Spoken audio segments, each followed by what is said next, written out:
안녕하십니까, 송영길입니다. 송영길의 심층 토론의 장 딥톡 시작하겠습니다. 오늘은 아주 귀한 분을 모셨습니다. 최강철 K-PAC 미국 민주참여포럼 대표님이신데요.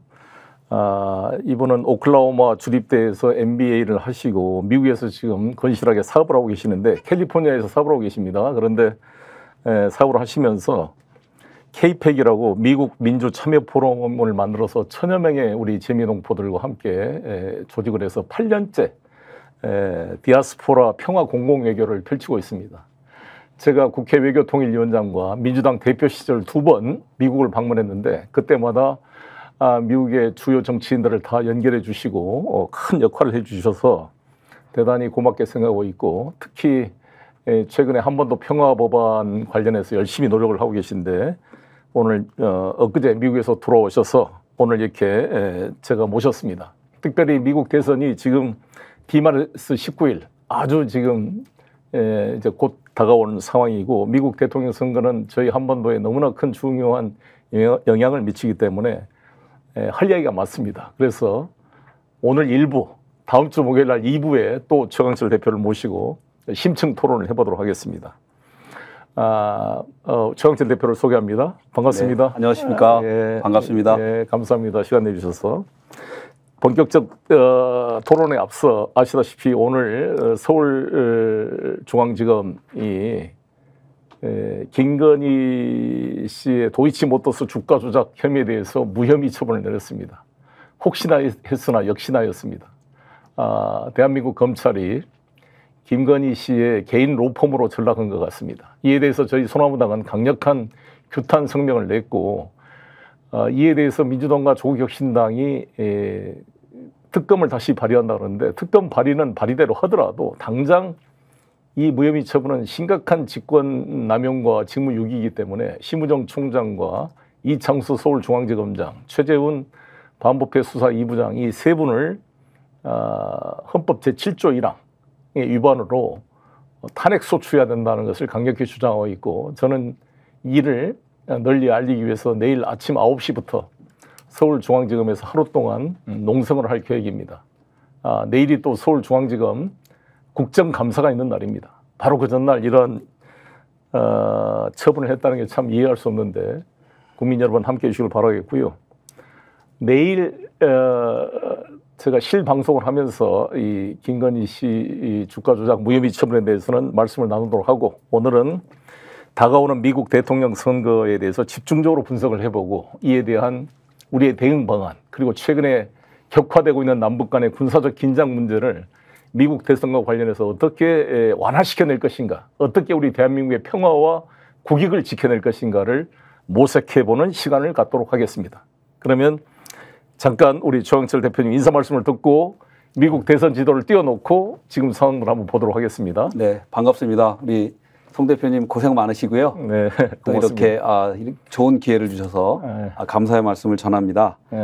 저희 K-PAC은 코리안 아메리칸 퍼블릭 액션 커미티라고 미 전역에 살고 계신 미국의 당당한 모범 시민이요, 또 유권자로서 한반도의 평화의 가치를 널리 알리고요.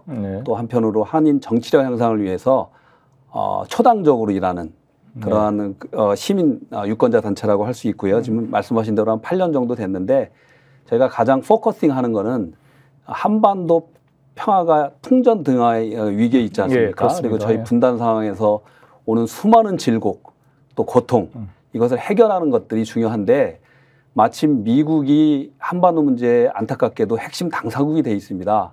그럼 그 미국의 마음을 움직이고 미국의 정책을 움직여서 한반도 문제를 풀어가야 하는데, 그 중심에 미주 동포들이 있을 수 있다라는 생각하에 저희가 함께 일하고 있는데, 그러는 와중에 저희들이 많은 연방 의원들과 접촉을 하고요.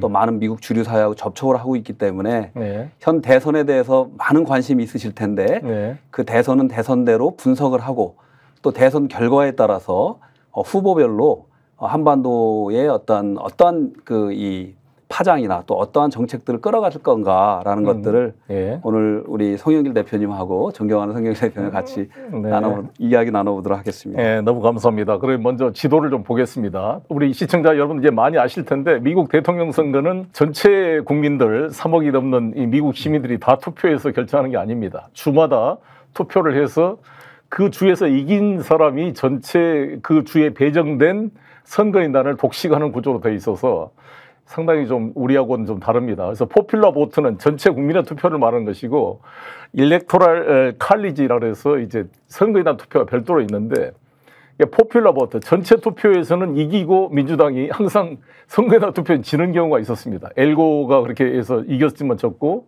힐러리 클린턴도 지난번에 트럼프와 싸워서 약 300만 표를 이겼는데 전체 투표는 선거인단 투표에서 져버렸거든요. 그래서 한번 지도를 보면서 우리 최강철 대표님의 설명을 듣도록 하겠습니다. 예, 이렇게 보시듯이 미국은 모든 이번 11월 5일 날 미국 대선이 있고요. 또 대선과 더불어서 상원의원 3분의 1을 뽑고 하원의원 435명을 선출합니다. 주지사 17명? 주지사도 뽑게 되죠. 그런데 보셨듯이 그 대통령은 어떻게 되느냐. 미국의 538개의 그러니까 각 주의 하원의원 수 플러스 상원의원 2명이라고 생각하시면 뭐 쉽게 생각하실 수 있는데요. 그러니까 538표의 과반수를 얻어야지 대선 대통령으로 270표. 270표입니다.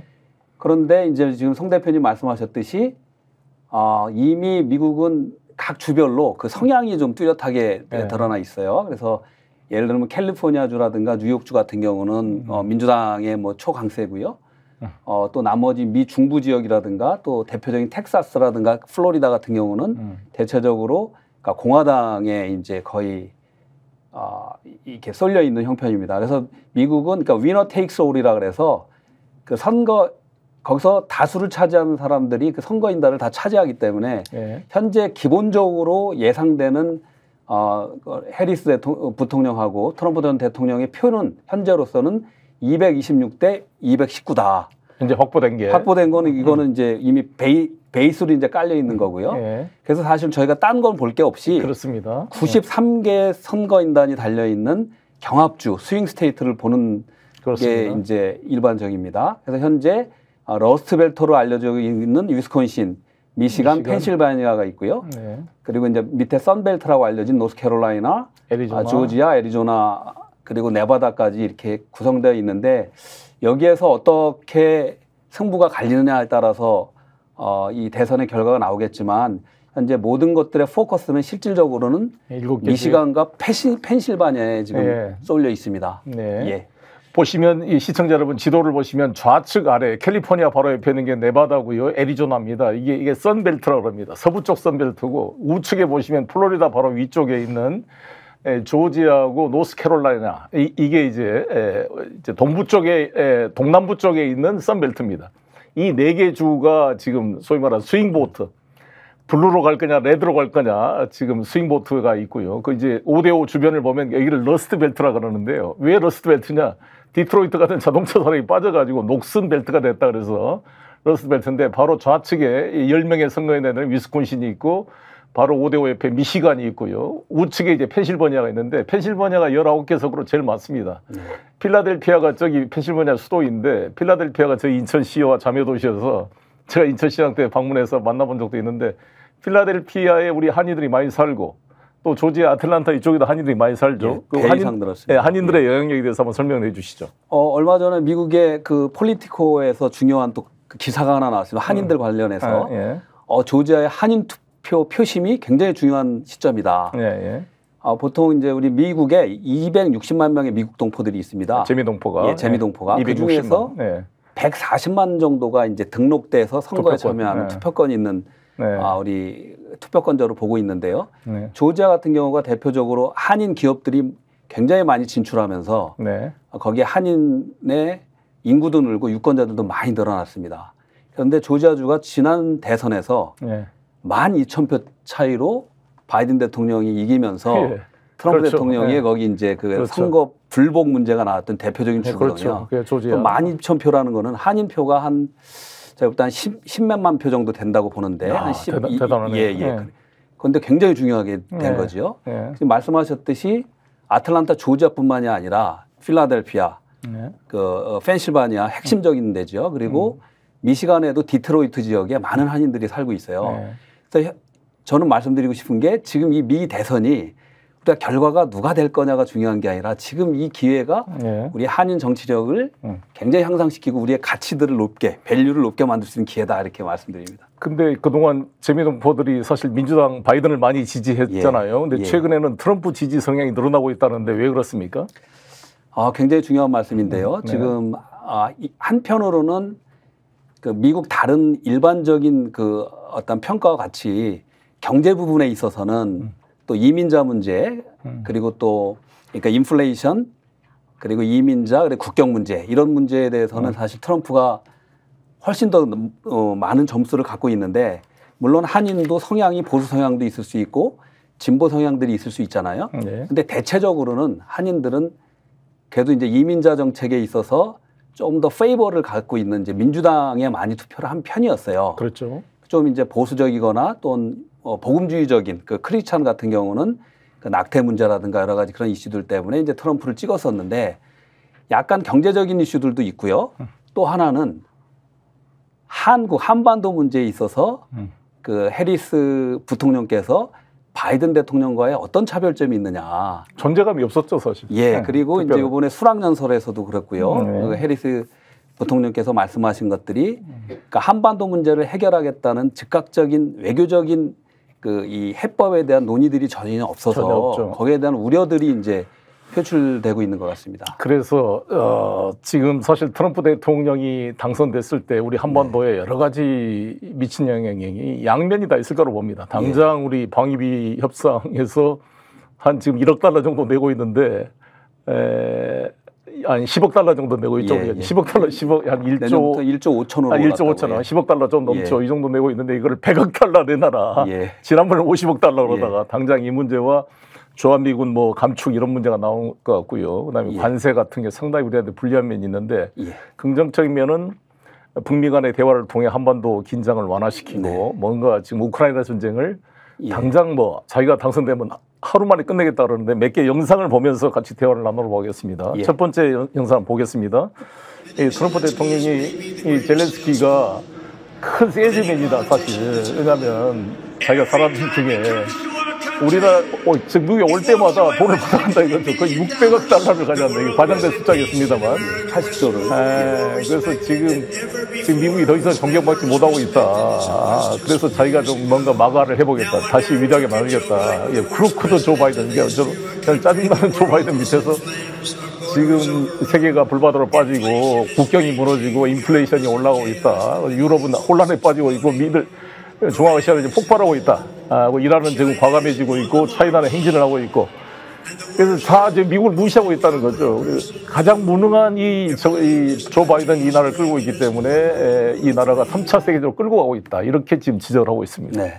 상당히 지금 우크라이나 전에서 아마 그래서 젤렌스키 대통령이 트럼프 되는 것을 가장 두려워할 것 같은데 어떻습니까? 사실 그 트럼프 대통령의 당선에 대해서 그 전 세계 세계 시민들한테 여론조사를 한 게 있어요. 미국 여론조사 기관에서. 대부분 나라에서는 사실 트럼프의 당선을 싫어하는데 가장 대표적으로 압도적으로 싫어하는 나라가 두 나라가 있었는데 그 나라가 이제 일본하고 사실 한국이었어요. 근데 그거는 이제 나중에 또 설명을 하고요. 일단은 트럼프 대통령은 미국 우선주의로 갈 거기 때문에 뭐 전 세계에서 다른 나라들이 외교적인 관점에서 또 경제적인 관점에서 무역의 관점에서 좋아하지는 않을 텐데 그런데 이렇게 보시면 됩니다. 우리나라도 지금 방위비 문제 때문에 뭐 계속 뭐 며칠째 큰 뉴스가 되고 있잖아요. 13조의 방위비를 이제 부과하겠다. 우리 주한미군의 숫자를 28,500명을 뭐 42,000명으로 말하거나 잘못된 팩트를 말하신 것도 있지만 저는 이렇게 봅니다. 일단 우리가 만약에 트럼프 대통령이 당선 확률이 굉장히 높아서 차기 대통령으로 거의 이게 굳혀진다면 우리 한국과 또 우리 동포들과 또 우리 한국 국민들도 거기에 대비를 해나가야 되는 게 슬기로운데 그렇습니다. 트럼프 대통령은 한국에다만 부과하겠다는 게 아니잖아요. 전 세계. 그러니까 그렇습니다. 미국을 우선하기 위해서 그러니까 전 세계 공유롭게 관세 부과도 동맹국에도 부과하겠다는 거예요. 10%에서 20%. 네. 물론 중국에 뭐 대규모로 60% 100% 부과하겠다는 거고. 그런데 저는 이렇게 봅니다. 만약 트럼프가 진짜 그 13조의 우리 그 방위비를 부담시킨다. 그럼 한편으로 이 사람이 그거를 부담시켜서 이 남북미 교류 협력을 이끌어낸다고 만약 생각을 한다면 네. 우리 거꾸로 생각할 필요도 있는 거죠. 이제 그 방위부가 지속적으로 나갈 거냐 그런 또 측면도 있다. 네. 네. 그러니까 우리가 잘 지금 트럼프 체제에 대한 대응을 잘 준비해야 될 텐데 예. 과연 윤석열 정부는 아마 트럼프가 되면은 젤렌스키와 비슷한 재앙이 될 가능성이 있다고 보는데요. 일단 두 번째 영상을 보겠습니다. 우크라이나 전쟁에 대해서 트럼프가 자신 있게 한 말인데요. Would you continue to give Ukraine money and weapons if you're elected? If I'm president, I will have that war settled in 우크라이나 one 지지할 day, 거냐? 24 나는 hours. 하루 만에 And 지금 within 트럼프 24 이 hours, 전쟁 that war will 끝내겠다. be settled. 이야기를 하고 It'll be 있습니다. over. It'll be absolutely Do you want Ukraine to win this war? 우크라이나하고 지금 러시아 어디가 이기길 바라냐 했더니 이 사람이 I think in terms of getting it settled, so we stop 지금 killing all these people. 스톱하는 게 중요하다. That's a really important Excuse me, let me statement you just just follow made up. there. Can you say if you want Ukraine or Russia to 우크라이나 win 러시아 this 어느 war? 쪽이 이기길 바라냐 그랬더니 Everybody to stop dying. They're 지금 dying. 죽음 멈춰야 된다. 러시아인 우크라이나는 지금 죽음의 행렬을 멈춰야 된다. 참 이 저 말이 발언은 사실 굉장히 상당히 좀 임프레시브한 겁니다. 다가오더라고요. 예, 사실 트럼프는 많은 그러니까 반 트럼프의 어떤 생각을 가진 분들이 트럼프의 변덕스러운 성격에 대해서 언제나 변할 거라고 하지만 트럼프를 오랫동안 봐온 사람들은 이분이 일정한 그 메시지가 있어요. 그건 바로 반전 사상, 염전, 그러니까 전쟁을 싫어하고 반전을. 그런데 요번에 그 트럼프를 지지해서 하면서 사퇴한 그 로널 누구죠? 그 로버트 주니어 케네디가 이분 연설을 혹시 보내셨는지 봤습니다. 모르겠지만 공통적인 점이 트럼프 대통령이 오늘도 랠리에서 얘기를 했어요. 이번에 공통적인 거는 워싱턴 폴리티컬 이스태블리시먼트, 그러니까 워싱턴의 정치 기득한 자에 대한 그 아주 혐오가 있고요. 또 군산 복합체에 대한 비난을 굉장히 많이 연설을 합니다. 근데 그런 것들이 한국 사실은 여론에는 나오지를 않아요. 잘 안 나오죠. 그래서 이분은 만약 저게 사실이라면 신속하게 우크라이나 전쟁이나 중동 전쟁도 막겠다. 그리고 군산 복합체의 이익이 아니라 수십만 명이 이게 죽어가는 것들을 그냥 두고 볼 수는 없다라는 저걸 지켜낸다면 사실은 미국 정치의 새로운 획기적인 변화를 가져올 수 있다는 건 기대도 또 되는 것이 사실입니다. 어느 나라 대통령 선거나 마찬가지겠습니다만 현 집권층은 사실 성적이 뛰어나면 좋지만 항상 사람들은 불만이 있기 많기 때문에 현재 불만을 이 집권층이 떠안고 가야 됩니다. 그래서 지금 바이든 정부가 거시 경제 지표는 별로 나쁜 게 아닌데 실제로는 인플레이션이 심해서 이 서민들의 물가의 고통이 크잖아요. 그에 대한 불만이 많이 쏟아지고 있어요 지금. 더구나 이제 하마스하고 전쟁, 이란, 이스라엘 전쟁 되면서 기름값이 다시 오르면 그나마도 또 불안해지는 상황이 될 텐데 이 인플레이션 문제가 있고 그래서 이 카멜라 부통령이있다는 게 사실 좀 약점이 되는 게 있잖아요. 넘버 2였지 않느냐. 3년 반 동안 당신이 뭐 했느냐. 차별화를 사실 이 노태우 대통령은 전두환과 차별화를 통해서 6.29 선언을 했고 전두환 대통령이 그걸 용인해 줬잖아요. 나를 받고 지나가라. 그래서 보통 사람들의 시대를 연다 그래서 노태우가 당선이 됐습니다. 근데 지난번 대선 때 우리 이재명 후보와 문재인 대통령의 관계는 그 차별화를 잘 못했어요. 문재인 정부에서 그걸 잘 수용을 안 해줬고 이재명 대표도 세력이 없다 보니까 문재인 걸 끌어안다 보니까 제대로 차별화를 못했잖아요. 제가 당대표 시절에 이재명이 되는 것도 정권 교체다. 이재명 후보가 문재인 정부에서 총리를 했냐 장관을 했냐 오히려 기소돼가지고 죽을 뻔했잖아요. 그 물론 윤석열 검찰이었지만 어찌됐건 문재인 정부 안에서 기소돼서 경기도지사직이 날아갈 뻔했다고요. 따라서 차별화도 됐어요. 근데 지금 카멜라는 부통령을 했으니까 바이든과 차별하기가 어렵잖아요. 그래서 이 문제에 대해서 공격을 하니까 잘 답변을 못해요. 이게 가장 큰 취약점인 것 같은데 한번 영상 보겠습니다. 바이든 4년 동안 바이든 대통령과 의견이 다른 게 있었냐 물어봤더니 특별하게 다른 게 생각나는 게 없다. 왜 저렇게 좀 너무 바보처럼 답변했는지. 사실 저 발언이 오늘 가장 큰 지금 좀 핵심적인 아킬레스건이 되고 있잖아요. 이건 뒤에 또 나올 테니까 한번 다시 보도록 하고. 그다음에 네 번째, 이제 푸틴이 살인자다. 그래서 국제사법재판소에 지금 제소돼 있잖아요. 푸틴이 살인자라고 그러니까 이에 대해서 트럼프가 답변을 보십시오. 이게 좀 트럼프의 매력인 것 같은데 한번 보겠습니다. 다음 네 번째 영상을요. 앵커가 물어봅니다. 푸틴이 살인자 아니냐? 우리도 살인자가 많다 주변에. 우리나라가 이노센트 무죄라고 생각하느냐? 미국 이를 말하는 거죠. 이 킬러라 없다 이렇게 말하니까 봐라 우리가 많이 했다. 우리도 많이 실수를 저질렀고 이라크 전쟁을 통해서 수많은 사람이 죽었다. 많은 살인자들이 우리 주변에도 있다. 그러니까 여기서도 지금 이거 정말 이런 발언을 미국 지도자는 처음인 것 같은데 저는. 맞습니다. 그래서 사실은 미국의 주요 언론들, 그러니까 팍스뉴스를 제외한 모든 언론 그리고 금융, 그러니까 아까 트럼프나 뭐 그쪽에서 얘기하는 워싱턴 폴리티컬 이스텔플먼트가 대놓고 모두가 트럼프를 사실 반대하는 거예요. 그게 나타나는 게 사실은 지금 선거 자금에서 사람들은 잘 모르지만 트럼프가 부자 출신, 기업인 출신이니까 돈이 많을 거라고 생각하지만 선거 자금 모금은 사실 반 정도도 그렇죠. 카밀라 훨씬 많죠. 그래서 이제 사실 지금 어떻게 운동을 하냐? 트럼프는 각 지역을 엄청나게 몸으로 다니면서 랠리를 하는데 엊그저께 사실 우리가 현재 중요한 그 선거 결과는 스윙 스테이트에서부터 나오니까 거기만 갈 것 같잖아요. 거기만 포커스할 것 같잖아요. 모든 선거 자금, 시간, 노력을 다 포커싱 하는데 저도 참 놀라운 게 이분이 저번 주에 콜로라도를 가고 며칠 전에는 캘리포니아 코첼라를 갑니다. 그러니까 나도 참 그 여유만만이라 그래서 그랬어요. 이제 여유가 있는 건지 이제 좀 더 미국 전체를 보겠다라는 그런 메시지로 이제 보이는데 이거를 통해서 이제 미국인의 마인드를 좀 읽을 필요가 있어요. 뭐 이따가 또 이야기할 기회가 있겠지만은 한인들도 표심이 많이 돌아서고 있다. 저도 이거를 제가 앤디 김이나 해리스 캠프에 많이 전달하려고 노력을 했어요. 그러니까 해리스 바이든 대통령으로부터 많은 한국인들이 한반도 문제를 해결하기라는 그런 기대를 했었는데 전혀 바이든 대통령이 한 게 없다. 그렇죠. 그걸 해리스도 이어받지 않겠느냐. 그렇죠. 그게 나온 게 그 수락연설에서 전당연설 수락연설에서 또 ABC 그 트럼프 대통령하고 토론 때도 계속 반복적으로 북한 뭐 저런 그 비판만 하고 외교적인 어떤 대화의 시작에 대한 언급은 없었기 때문에 그거 굉장히 미스테이크이다. 그러니까 제가 카밀라의 그 연설 내용이나 보면 너무 내용이 없고 이미지만 있는 것 같아요. 컨텐츠가 없어요. 레코드가 없어요. 그냥 이렇게 할 것이다. 그러니까 이제 이에 대해서 털시 가바드라는 그 하와이 연방하원은 저하고도 친했고 이제 82년생이에요. 젊은 분인데 이분 이라크 전에도 참전했던 여성분인데 참여했고 원래 사모아 출신입니다. 이분이. 근데 이분이 민주당 그 대선 후보로 그 카밀라 해리스랑 같이 경선도 했던 분이에요. 저번 지난 대선 때 조 바이든 나올 때.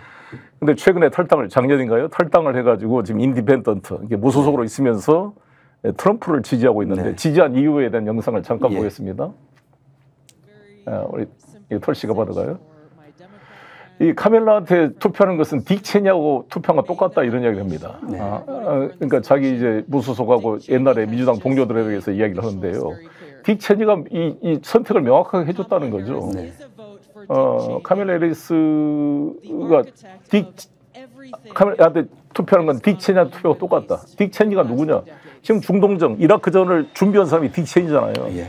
여러분 바이스라는 영화 보셨습니까? 그 딕 체니가 사실상 럼스펠드하고 뭣도 모르는 조지 W 부시를 조종해가지고 이 이라크전을 만든 사람 주범입니다, 사실. 맞습니다. 그래서 딕 체니의 딸 리즈 체니가 지금 그 공화당 그 연방 하원 의원이잖아요. 근데 삼선 의원이가 되죠. 떨어졌습니다. 이미 지난번에 떨어졌죠. 그러니까 이 사람이 지금 카밀라 해리스를 지지하고 있거든요. 이 사람이 그러니까 이 지금 털시 가바드가 이야기한 것처럼 딕 체니와 럼스펠드와 존 볼튼, 북미 회담을 방해했던 존 볼튼이 다 지금 카밀라 해리스를 지지하고 있는 거잖아요. 그래서 이 사람들이 해리스를 지지하는 무엇을 의미하냐? 지금 내가 팍스 터클슨하고 지금 대담하는 거죠. 이 정도는 됐습니다. 이 정도 영상을 봤고요. 이제 가장 중요한 영상이 이제 마지막 영상으로 이 팍스뉴스 인터뷰에 카밀라가 한 내용입니다. 아마 이게 최강철 대표님께서 아마도 최근 가장 쟁점이 된 인터뷰였다는데 한번 보겠습니다. 유사한 건데 이 79%의 미국인들이 지금 잘못된 길을 가고 있다. 그래서 근데 너는 3년 반 동안 그 오피스에 지금 오발 지금 백악관에 있었는데 뭘 했냐라고 이제 물어보는 겁니다. That is what they're saying. 79% of them. Why are they saying that? If you're turning the page, you've been in office for 3.5 years. And Donald Trump has been running for office. 트럼프가 출마해봐 뭔 상황이냐고. 그러니까 이게 질문에 대한 정확한 답을 못하는 것 같아요. 그러니까 질문을 다시 설명한다든지 생뚱맞던 말을 하니까 이게 좀 정확하지가 않아요. 사람이. 그렇지 않습니까? 어떻습니까, 평가가? 예, 지금 말씀하셨듯이 이게 이제 반복적으로 문제가 되고 있는데요. 그러니까 카말라 해리스는 부통령이잖아요. 현직 부통령.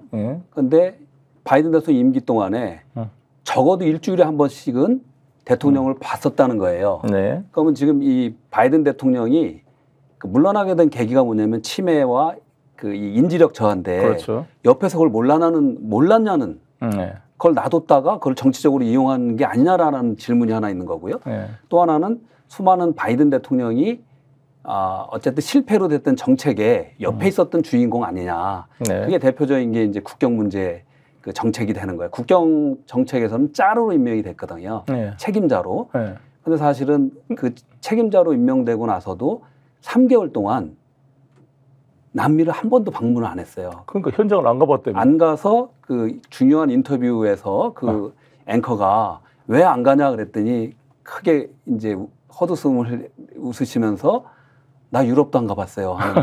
그러니까. 이제 이런 것들이 이제 사실은 미국 유권자들은 굉장히 합리적입니다. 그러니까 카말라 해리스가 사실은 그 민주당의 대선 후보로 바뀌면서 되면서 사실은 이 싸움은 저희가 볼 때 트럼프 대 해리스의 선거가 아닙니다.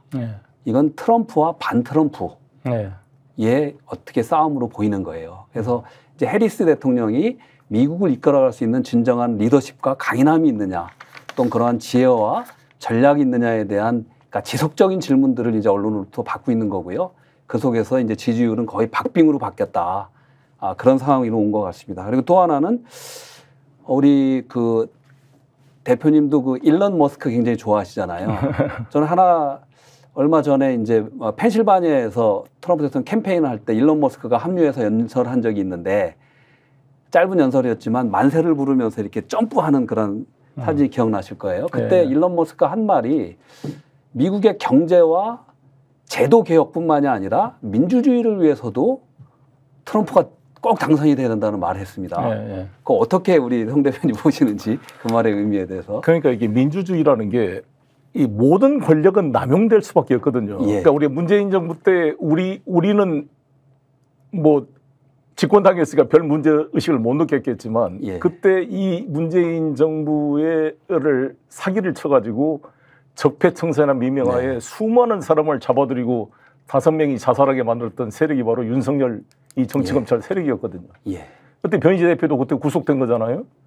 근데 우리는 잘 몰랐죠. 진영 논리에. 그러나 지금 뒤이렇게 보니까 그때도 똑같이 이런 탄압이 있었어요. 정도의 차이는 있었지만. 근데 그 세력이 그대로 문재인 정부를 속여가지고 권력을 잡은 다음에 대통령, 대법원장 다 구속시켜서 정보를 다 획득하고 이거를 가지고 자신들이 이제 권력을 쿠데타로 잡은 거잖아요. 마찬가지로 지금 아까 털시 가바드도 자기가 세큐리티의 그 블랙리스트에 올라와 있다고 그러더라고요. 미국에. 자기가 전직 연방 하원 의원인데 바이든을 비판했다고. 그래서 털시 가바드가 계속 지금 컴플레인하고 있습니다. 자기가 공항에 갈 때 별도로 자기를 수색한다는 거죠. 이런 모욕을 당하고 있다. 이게 서베일런스, 이게 감시를 당하고 있다. 이렇게 표현을 하고 있고 똑같이. 근데 트럼프도 마찬가지일 거예요. 서로가 마찬가지인데, 그러니까 흑백 논리로 볼 수 없는 모든 권력의 남용 가능성이 있다는 점을 지적하고 특히 트럼프 대통령이 자신이 이제 여러 가지 허심원 이런 걸로 기소된 걸 가지고 정치적 탄압이다. 그래서 이 리걸 시스템, 법 제도를 웨퍼나이즈, 무기화시켜서 persecute political opponent, 정치적 반대자를 박해하고 있다. 이거 프라이빗이제이션, 이게 사유하고 있다. 이런 비판을 하고 있는데 이게 지금 윤석열 정권이 이 검찰 권력을 사회화해서 이재명 대표나 저 송영길을 지금 기소하고 공격하는 것과 유사한 면이 있거든요. 그래서 최근에 폴리티코 잡지에서 지금 바이든 행정부가 윤석열 행정부를 통해 배우고 있다 이런 지적의 기사가 나왔죠. 배워라라는. 배워라. 예, 그게 이제 한번 소개 좀 해주시죠. 그게 이제 작년 그 기사 한번 띄워보시죠. 네, 한번 보시면 작년 4월 26일자에 네. 미국의 아주 대표적인 정치 저널이죠. 폴리티코라는 데 이제 이 중요한 바이든 행정부는 한국의 윤석열 정부로부터 배워라.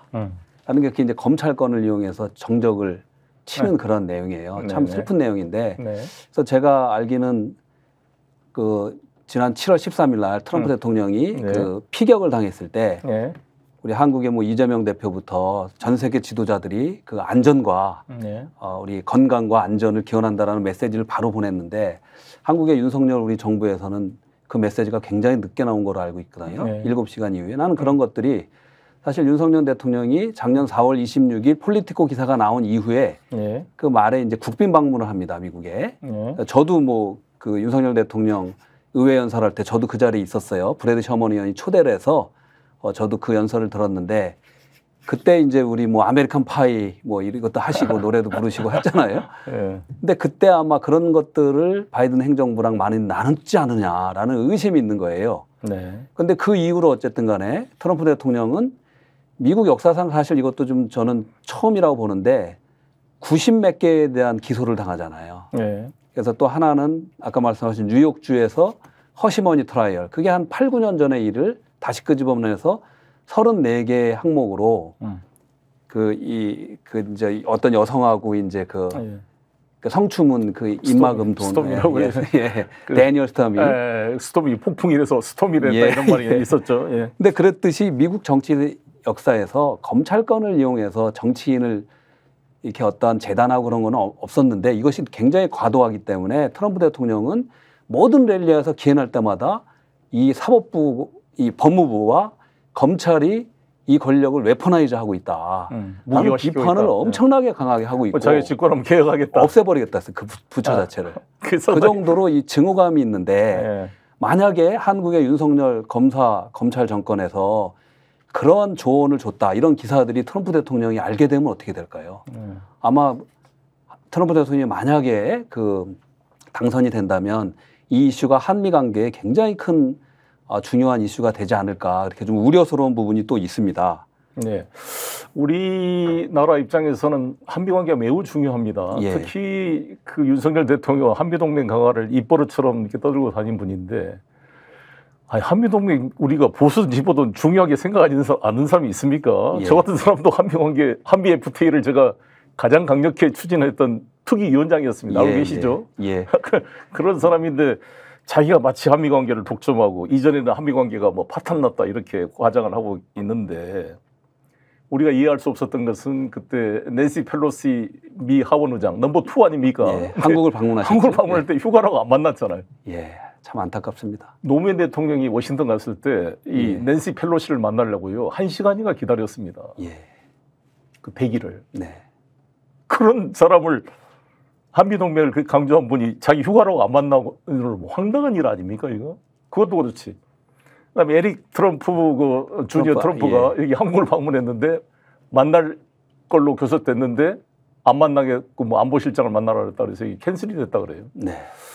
그러니까 이 외교 안보가 황당한 수준이고요. 과연 이 정부가 이 카밀라가 됐을 때, 트럼프가 됐을 때 우리 국익, 방위 분담, 주한미군 문제, 북미 관계 여러 문제에 대한 정밀한 대책을 세우고 있는지 걱정이 많이 됩니다. 송 대표님 의견에 저도 전적으로 동의하고요. 사실은 한국의 뭐 보수 정권이든 진보 정권이든 한미 동맹이 굉장히 제일 중요하다. 우리 외교에서. 그렇게 다 말씀하시면서 실제로 미국에 제가 깜짝 놀란 게 미국의 지난 70몇 년간 한미 동맹 역사에서 미 의회에서 가장 중요한 법안이 나와 있어요. 이따가 다시 또 말씀하시겠지만. 말씀하십시오. 그 법안이 뭐냐면 그동안 미 의회를 전 세계 나라가 찾아오기 때문에 우리 송영길 우리 대표님께서도 그때 외통위원장실 때 아마 미국을 4년 전에 이렇게 방문하신 거로 제가 알고 있는데 정말 미 의원들을 만나기 쉽지 않습니다. 왜냐하면 전 세계 또 미국에서도 많은 이익단체 모든 단체들이 만나려고 하기 때문에 의원 하나가 굉장히 어떻게 보면 그래서 미국 의원들이 좀 어떻게 보면 에로건트하다 이런 말까지 좀 나오는 건데 건방지지 않느냐. 근데 현실이 미국이 전 세계 어떤 정책의 중심에 서 있기 때문에 그게 현실이에요.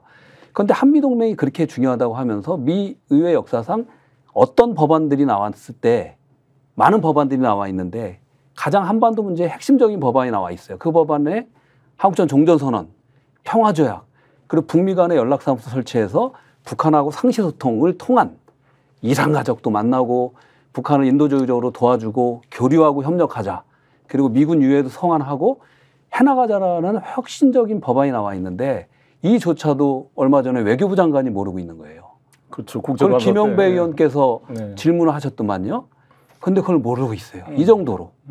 그러면 우리가 미 의회를 가서 무슨 얘기를 하겠어요. 그때 제가 보니까 송영길 대표님께서는 제가 이렇게 좋아하고 존경하는 거는 제가 깜짝 놀랐어요. 그때 사실 송영길 대표님을 많이 알지 못할 때인데 저는 평화를 위해서 일하시니까 저도 평화를 위해서 일하는 사람으로서 조금이라도 개인적인 친분으로 함께하고 싶어서 이제 함께 있었는데 송 대표님은 정말 많은 것을 준비하고 오시더라고요. 미 의회를 철저하게 준비하고 그때 많은 의원들을 만나시고 또 커트 캠벨 지금 현 그 바이든 정부의 핵심이죠. 아시아 태평양 아시아의 짜르라고 하죠. 이렇게 그분하고도 정말 얼마나 많은 대화를 나누셨어요. 그 정도의 노력하는 모습들을 제가 못 보고 있기 때문에 얼마 전에 몇 명의 그 국회의원들이 미국을 방문하셨는데 한 번도 평화 법안이 나왔는지 그분들도 잘 모르시는 거예요. 그래서 그런 부분들이 좀 안타깝고 그렇습니다. 좀 이제 뎁스 있고 깊이 있게 가자라고 좀 말씀드리고 싶습니다. 사진을 보면서 좀 이야기하겠습니다. 이게 제가 이제 브래드 셔먼 의원이 우리 최강철 대표님 소개로 저도 만나게 됐는데 이 브래드 셔먼 의원이 이 한반도 평화 법안을 주도하는 국회의원이십니다. 이분이 사실상 그 하원 외교대통위원장이 되시기를 제가 바랐는데 좀 졌죠. 그래 그레고리 믹스 그 흑인 뉴욕주 출신의 그분이 됐습니다. 그리고 이분은 지금 나온 사진은 우리 순자 씨로 우리나라에 알려져 있죠. 이 흑인 아버지와 한국인 여성분의 메릴린 스틸랜드 의원이시죠. 메릴린 스틸랜드 의원이고 아마 워싱턴주 초선 때입니다. 그때. 서부에 있는 워싱턴주 시애틀이 있는 곳이죠. 그곳 그 지금 삼선 의원이 이번에 삼선 도전하시는 이제 삼선 도전이 됩니다. 미국은 연방 하원 의원이 임기가 2년입니다. 그래서 금방 선수가 늘어나는데 이번에 삼선에 도전하는데 아마 당선되시겠죠. 그 당선환율이 뭐 거의 99%입니다. 그분이 돼서 이분을 만난. 그다음 사진을 보면 이제 그때 제가 우리 최강철 대표님과 함께 이분이 그레고리 믹스 그때 당시 하원 외교위원장이셨죠. 하원 외교위원장이었고요. 커트 캠벨이 사실상 이제 블링컨 그 국무장관보다 더 선배고 외교적으로 관록 있는 분이 있는데 이분하고 참 많은 대화를 나눴습니다. 그래서 아마 이 미국은 의회가 중요하잖아요. 근데 그 윤석열 대통령이 미국 가가지고 뭐 바이든이냐 날리면이냐 뭐 청각 실험을 했는데 국회 이 새끼들 뭐 이게 미국 국회가 아니라 우리나라 국회다 이렇게 변명했는데 우리나라 국회면 이 새끼들이라고 욕을 해도 되는 겁니까? 이렇게 의회를 무시하는 대통령의 태도가 미국에서도 그대로 나타나서 미국 의회도 제대로 이해를 못하는 거잖아요. 공부도 안 하고 그냥 행정부만 만나고 가고. 근데 미국은 의원이 매우 중요하고 사실 의회 권력이 매우 중요한데 우리의 외교가 매우 취약한 느낌이 듭니다. 그런 공백을 메꿔서 우리 한반도 평화와 대한민국 국익을 위해서 뛰고 계신 우리 K-PAC 미조 참여포럼 회원 여러분께 감사를 드리고 우리 최강철 대표님께 존경을 보냅니다. 근데 아까 최강철 대표님 아까 사진 그 여성분 사진 좀 한번 띄워봤으면 좋겠는데요. 이번 그 연방 하원이 이번이 공화당 분이죠. 한번 소개해 주시죠. 이분은 이제 그 뉴욕이 아까 말씀드린 민주당의 텃밭이라고 했잖아요. 근데 뉴욕주의 스태튼 아일랜드 아시죠? 스태튼 아일랜드 거기를 지역구로 하는 니콜 밀리타키오스라는 공화당 젊은 여성 의원인데 한반도 평화 법안을 지지한 트럼프 대통령이 아주 아끼는 아주 귀한 분이네요. 의원이시고요. 지지하셨고요. 그 다음 사진을 보면 거기도 좀 공화당 의원이시십니다. 이분도 이제 특별히 공화당 이분은 프리덤 코커스라고 미 연방의회 아주 보수적인 그런 코커스 의원 모임이에요. 거기에 의장을 지내신 애리조나 출신의 앤디 빅스 연방의원이신데 아주 중진 의원이시고 저희 한반도 평화 법안을 아주 강력하게 지지하시는 분입니다. 예. 아이고 정말 이게 이 3주 전 사진이에요. 예. 그러니까 이게 지금 48분이 서명을 했는데 이 중에 4분이 공화당이라고 그랬죠? 4분입니다. 그래서 아무튼 의미가 있고 만약에 트럼프가 집권한다면 이 4분 공화당 의원의 역할이 매우 중요하겠네요. 굉장히 중요하고요. 사실 지금 한반도 평화 법안에 48분이 지지하셨고 지금 그 미 연방 의원들이 다 선거 준비하느라고 정신이 없어서 각 지역구에서 선거 캠페인을 하고 있는 중이라 이제 지지 사인이 지금 약간 주춤해 있지만은 그 임기는 사실 12월 말까지거든요. 그렇기 때문에 이 인원수, 지지 서명수가 더 늘어날 거라고 보는데 말씀하신 공화당 의원 4분이 들어온 거는 그 4분들이 거의 다 지금 트럼프 대통령의 측근들이에요. 그래서 트럼프 대통령이 집권을 한다면 뭐 해리스 대통령이 집권해도 저희는 노력하겠지만 트럼프 대통령이 집권한다면 이 법안이 지금 미국이 굉장히 폴러라이즈 돼 있고 그 디바이드 돼 있는데 이게 분열돼 있는데 그래도 민주당 의원들이 44명이나 지지한 이 법안이 트럼프 대통령이 만약 약속한 대로 한반도 정책을 적극적으로 외교적인 해법을 추구하겠다는 그 와중이라면은 그렇게 된다면 이 법안이 큰 명분이 됩니다. 엄청나게 도움이 될 겁니다. 예. 아주 중요한 그 채널이 아닌가 싶습니다. 이렇게 제가 아까 다음 사진 한번 이것이 이제 제가 그때 우리 최영철 대표님이 제일 저 좌측에 계시고 윤건영 의원과 제가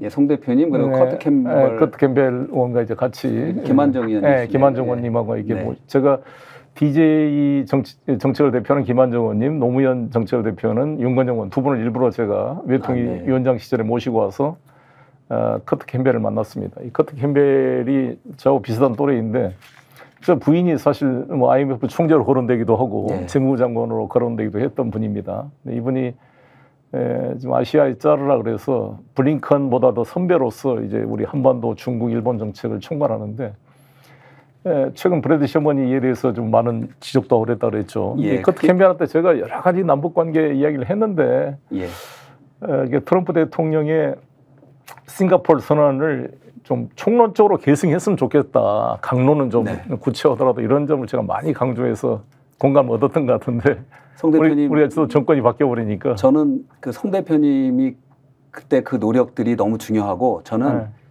아까 잠깐 얘기하다가 멈췄는데요. 사실 지금까지 우리 한반도 평화가 가장 중요한 나라에서 한반도 평화 공공외교를 그러니까 이 공공외교의 주체를 정부만 이렇게 하는 거로 생각을 했어요. 근데 저는 한국의 국회, 국민을 대표하는 국회의원들께서도 정말 많이 나가셔서 특히 미국 나는 많이 가시라고 난 당부드리고 싶은데 가셔서 우리 평화의 가치를 얘기하고 우리의 간절한 평화에 대한 염원을 얘기하고 더 나아가서 우리 동포들도 평화 공공외교 우리는 평화 활동이라고 얘기하면 되는데 거기에 주체가 돼서 이 목소리를 계속 미 연방의회에 전달을 해야 됩니다.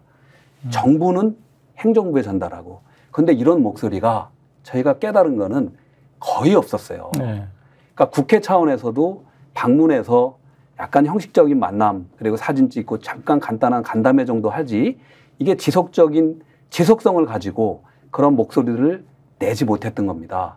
그래서 저는 사실 송 대표님이 나중에 정말 더 큰 일을 하시고 다시 당에서도 큰 일을 하실 때 의회 내 상시적인 이게 저는 제안하고 싶은데 미국 연방의원들하고 한국 국회의원들이 사무실별로 꼭 한반도 평화 안보 이슈뿐만이 아니라 뭐 예를 들면은 뭐 교육 또 문화 복지 각 분야별로 관계를 맺고 1인 1 매칭 그러니까 미 연방 하원의원 그러니까 매칭하는 그런 것들도 국회에서 생각을 했으면 좋겠다.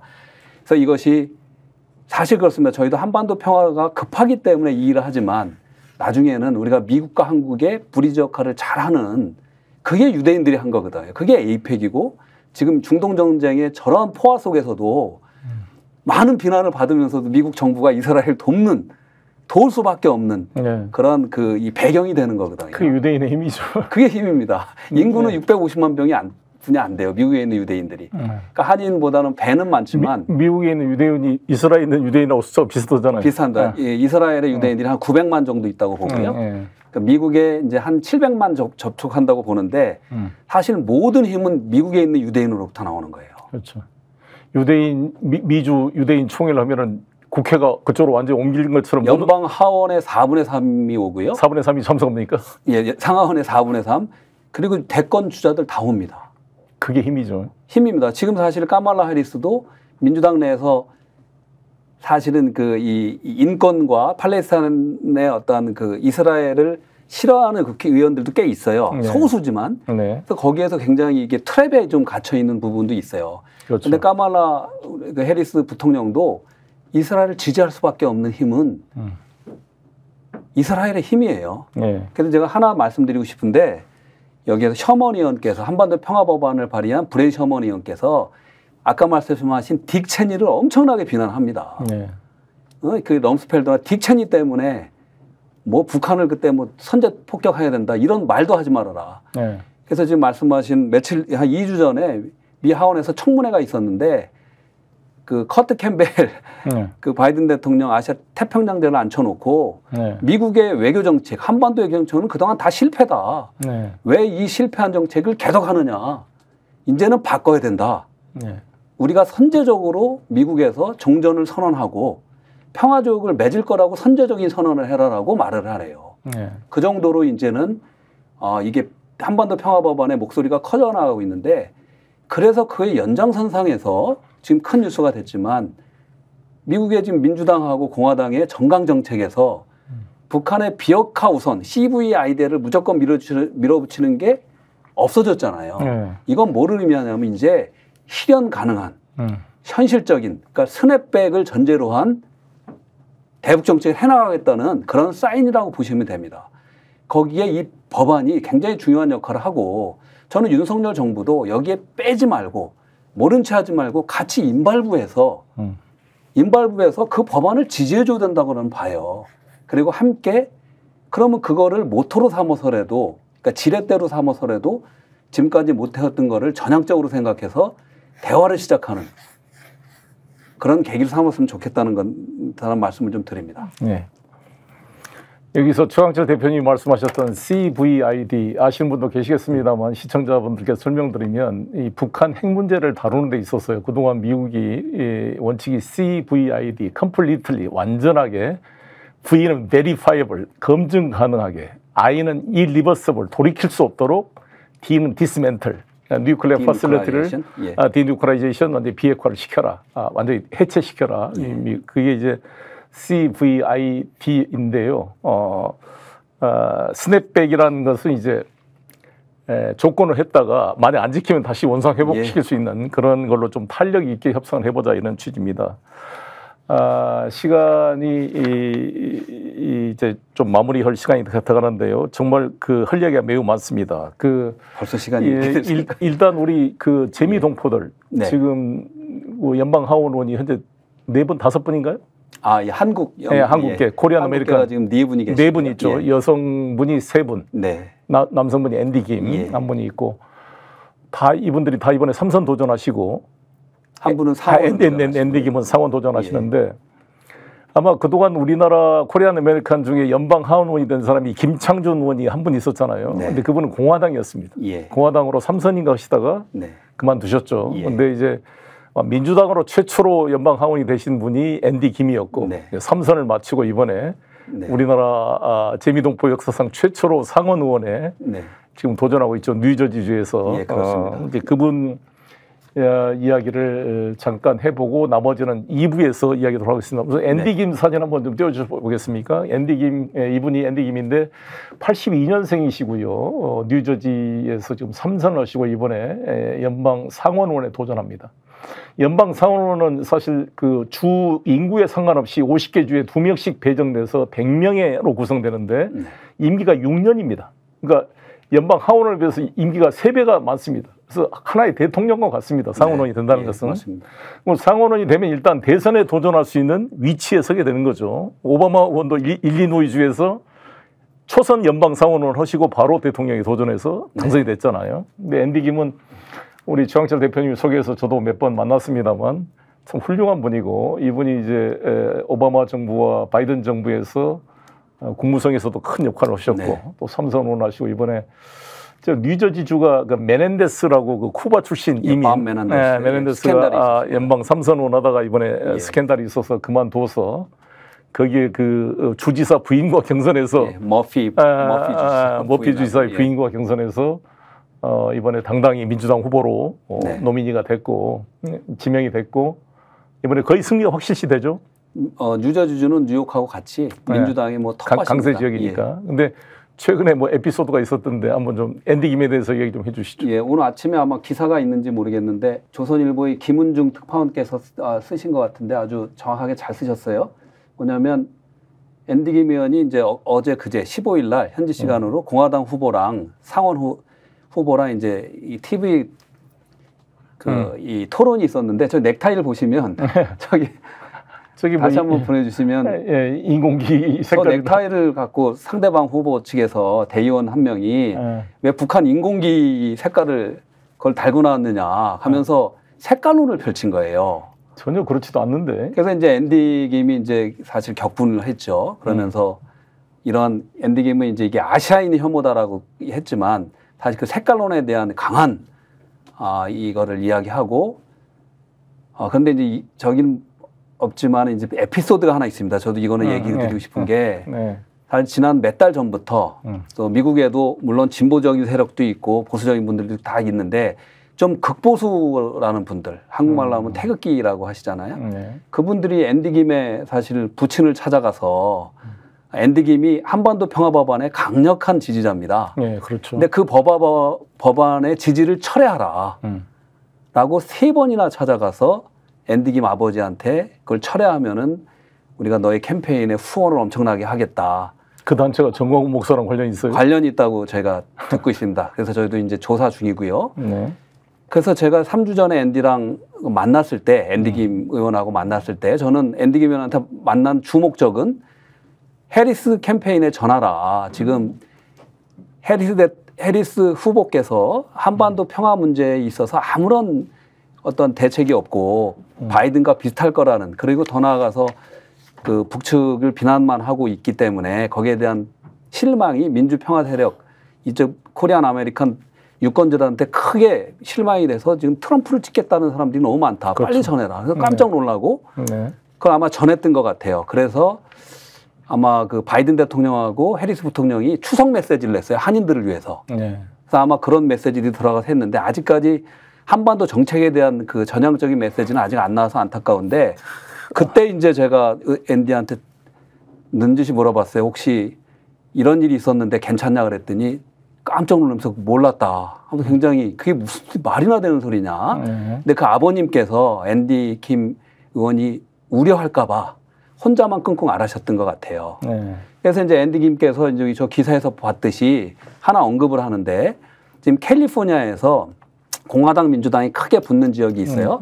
거기가 한국계 의원이 이제 미셸 스틸박 의원이라고 계신데 그분이 이제 항상 그 이념 색깔론을 갖고 이제 선거운동을 하시는데 저희도 그게 좀 안타까운데 지금 그 지역에 민주당에서 베트남계 데릭 트렌이라는 베트남 이민 역사상 처음으로 이제 하원의원에 도전하는 의원이 나왔는데 이 양반이 보트 피플, 그러니까 베트남의 공산주의가 싫어서 나온 사람이에요. 그 아버님이. 근데 이 사람을 또 그 공산주의를 뭐 이렇게 추정한다 이런 식으로 선거운동을 해서 앤디 김이 우리 한국계지만 강하게 이제 비판을 하는 그런 기사가 나온 겁니다. 그래서 이 자리에서 좀 말씀드리고 싶은 거는 말씀하셨듯이 현재 4명의 한국계 의원들이 있는데요. 2분, 앤디 김 의원, 메릴린 스틸랜드 의원은 강한 한반도 평화와 우리의 유너티를 위해서 노력해 주시는 분인데 우리 영킴 의원하고 미셸 스틸박 의원께서는 물론 대한민국을 사랑하시겠지만 한반도 평화 부분에 대해서 너무 그 우파적인 그래서 미셸 스틸박 의원 같은 경우는 3년 반 전에 문재인 대통령의 한반도 평화 프로세스를 강하게 비판하면서 문재인 대통령을 김정은의 퍼핏, 꼭두각시라고 이렇게 그 조국의 대통령을 이렇게 비난하는 그런 거를 내서 많은 공분을 샀거든요. 그래서 그런 점들이 좀 안타까운데 앤디 김이 이번에 좀 마음에 너무 상처를 입지 않고 상원의원이 잘 되면은 제가 볼 땐 앤디 김이 미국 향후 민주당의 부통령 후보 이상으로 될 확률이 굉장히 높습니다. 이번에 미 민주당 전당대회 때 이 하원 의원이 스피커로서 연사로서 초대받는 경우가 많이 없어요. 앤디 김이 초대받아서 해리스 대통령 초대받아서 갔잖아요. 그래서 지금 앤디 김하고 저기 메릴린 스트랜드 의원은 해리스 대통령하고 아주 가까운 측근들이에요. 그렇습니다. 그래서 만약에 해리스 대통령이 된다, 그럼 우리도 또 영향력이 있을 수 있는데 해리스 대통령께서 좀 더 전향적이고 적극적이고 활력적인 한반도 정책을 좀 펼쳐야 된다. 만약 당선이 된다면 이렇게 말씀드립니다. 제가 오바마 대통령 당선 때 너무 감동을 받아서 사실 저는 오바마와 힐러리와 경쟁할 때 오바마가 일가로 봤거든요.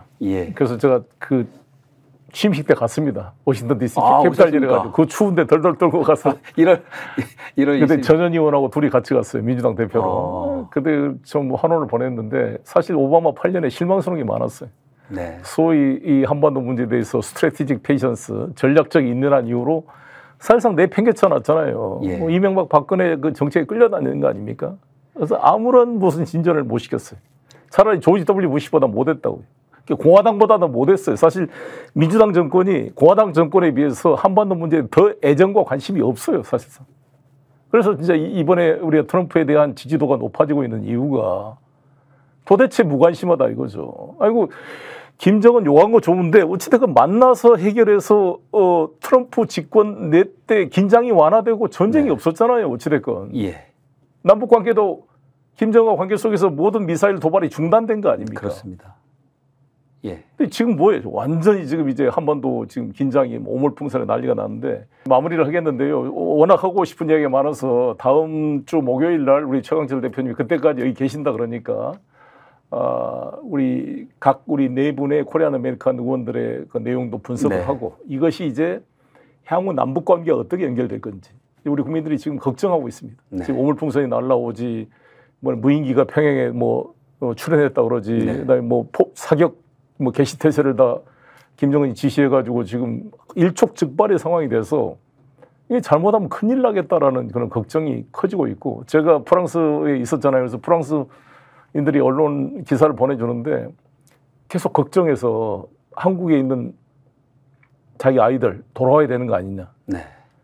한 번이라도 우리 스커미시 소위 국지전이라도 발생하게 되면 우리나라 주가는 폭락하고 그냥 경제가 망가지는 겁니다. 이걸 알고 있는지 모르겠어요. 이 정부가 함부로 말을 해야 되는데 신원식 씨나 전 장관이나 지금 김용현 장관 함부로 막 말을 저렇게 뇌까리는데 정말 이 부동시로 군대도 안 갔다 온 이 암체 워리어스 알라그자의 이 전사들이 함부로 전쟁을 이야기하지만 나가 죽어나는 것은 우리 젊은 아이들이고 우리 민족이 다 망하는 거잖아요. 하나밖에 없는 아들, 딸을 전장에 보낸 아빠의 심정으로 저는 남북관계를 다뤄야 된다 강조하고 있습니다만 이런 문제를 다음 주 목요일 날 한 번 더 우리 최강철 대표님 모시고 좀 남북관계와 연결시켜서 이제 자세히 한번 분석을 해보도록 하겠습니다. 다음 주에 나와주시겠죠? 그렇게 하겠습니다. 너무 감사드리고요. 다시 한번 우리 KPEC 회원 여러분들 이 방송을 보고 계시겠지만 정말 그 여러분 노고에 감사를 드리고 여러분의 그 그래스루트에서 한 활동이 큰 힘이 됩니다. 저도 정치인이지만 미국이나 한국이나 정치인이 가장 센서티브하게 예민하게 반응하는 단어가 두 가지인데 하나는 미국 정치인들은 아메리칸 텍스페이어, 미국 납세자, My constituency supporters, voters. 내 지역구 유권자가 중요해요. 똑같아요, 우리도. 내 지역 유권자고, 내 후원해 주는 사람. 근데 그거를 우리 260만 재미동포가 각 지역구마다 해주게 되면 유대인처럼 우리도 파워를 발휘할 수가 있고 영향력을 발휘할 수 있는 시대가. 송 대표님 감사합니다. 그게 가장 선구자라고 생각이 들고요. 오늘 이렇게 방송을 좀 정리하고 예고드린 대로 내일은 제가 서울중앙지검 앞에 국정감사 있는 날입니다만 이 김건희 도이치모터스 주가 조작 무혐의 처분에 대해서 항의를 하고 이 검찰총장 서울중앙지검장 담당 반부패 수사 2부장에 대한 탄핵 소추를 촉구하는 1인 시위를 할 계획입니다. 그리고 내일 저녁 7시에 송영길의 뉴스 비평은 서울중앙검찰청 앞에서 생방송으로 진행하겠다는 광고의 말씀을 드리겠습니다. 그러면 오늘 송영길의 딥톡, 미국 대선의 향방에 대한 심층 깊은 토론, 바로 현장에서 뛰고 계신 우리 최강철 KPEC 대표님을 모시고 이야기 나눠봤습니다. 다음 주에 뵙도록 하겠습니다. 송 대표님 마지막으로 말씀하십시오. 제가 우리 미국에 계신 KPEC 우리 회원님들 감사합니다. 우리 일들은 혼자 할 수 있는 게 아니라 항상 함께 하는데요. 특별히 우리 K팩의 보드 멤버 또 임원으로 수고해 주시는 60분의 우리 최규선 이사장님, 박영두 회장님, 또 주정혜 우리 이사님, 김도영 대표님, 박성계 대표님, 수많은 우리 박갑식 이사님, 우리 이기창 대표님, 미셸 박 대표님, 수많은 분들, 우리 박동기 변호사님, 뭐 일일이 얘기하긴 그런데 이 방송을 통해서 먼저 감사하다는 말씀 드리고요. 그리고 다음 주에 한 번 더 했을 때 나머지 분들 제가 다 소개를 좀 드리도록 하겠습니다. 저도 그때 가서 K팩 멤버들 한번 식사했던 기억이 나는데 여러분 감사합니다. 그래 오늘 고맙습니다. 감사합니다. 고맙습니다. 스픽스는 말하는 언론입니다. 대세는 유튜브, 그중에서 스픽스. 좋아요, 댓글, 구독, 알림 설정. 여러분이 저희를 사랑해 주시고 우리가 여러분을 사랑하는 4가지 방법입니다.